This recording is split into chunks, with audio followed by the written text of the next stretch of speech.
定欣呢日同陳展鵬、袁偉豪兩位城寨英雄拍檔一齊出席活動揾真銀，劇集成功令佢哋嘅工作量都大增，揾埋應該有唔少進帳噃。袁偉豪都坦白承認嘅，自從城寨出咗之後咧，佢就多咗好多工作嘅，咁啊揭開個簿仔都有少少光嘅。係啦，你又如何咧？我未有時間去睇啊，係啊，因為咗啦啲光。唔知啊，未正式去問啊，因為呢排都啲工作即係即係點講咧？即係工作都係不斷咁樣做緊啦，咁都仲未有時間去衡量。咁我覺得越忙係越好嘅。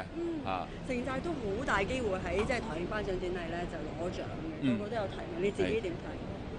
其實好多次嘅宣傳啦，同埋好多次嘅活動啦，就算去星馬嘅地方，我都其實忍得好辛苦。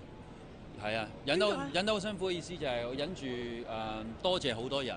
就諗住喺頒獎典禮嗰陣時咧，先一次過去多謝。咁當然最開心就係希望可以攞到城寨呢個最佳劇集啦。占兄最近就同定欣再度合作拍攝新劇《同盟》。